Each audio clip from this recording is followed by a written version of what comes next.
అందరికీ నమస్తే అండి. ఈ రోజు మన వీడియోలో హెల్తీ అండ్ టేస్ట్ బిస్కెట్స్ ఎలా తయారు చేయాలో చూద్దామండి.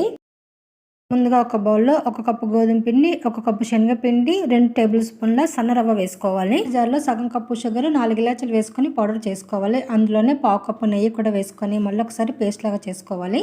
ముందు మనం తీసుకున్న పిండిలో ఈ పేస్ట్ కూడా వేసేసుకొని చిటికెడు సోడా వేసేసుకొని బాగా కలిపేసుకొని మధ్య మధ్యలో ఆయిల్ పోసుకుంటూ పిండి సాఫ్ట్గా కలుపుకోవాలి, ముద్దలాగా చేసుకోవాలి. 10 నిమిషాలు మూత పెట్టి పక్కన పెట్టేస్తే పిండి సాఫ్ట్ అవుతుందండి. అంతలోపు మనము ఇడ్లీ ప్లేట్లకు ఆయిల్ అప్లై చేసుకొని రెడీగా పెట్టేసుకోవాలి.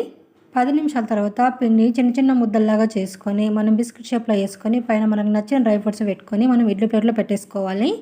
అన్నీ రెడీ చేసుకొని మన ఇడ్లీ ప్లేట్లో పెట్టుకోవాలండి. ఎప్పుడైనా సరే ఇడ్లీ ప్లేట్లో పెట్టేటప్పుడు కింద స్టెప్ పెట్టకుండా కొద్దిగా గ్యాప్ ఉండేలా చూసుకోండి. డైరెక్ట్ ఫ్లేమ్ తగలడం వల్ల మాడిపోయే ఛాన్సెస్ ఉంటాయి కాబట్టి పొయ్యి మీద పెట్టేసుకొని లో ఫ్లేమ్లో 15 మినిట్స్ బేక్ చేసుకున్న తర్వాత తీసిన వెంటనే మనం వేడిగా ప్లేట్లో నుంచి తీయకుండా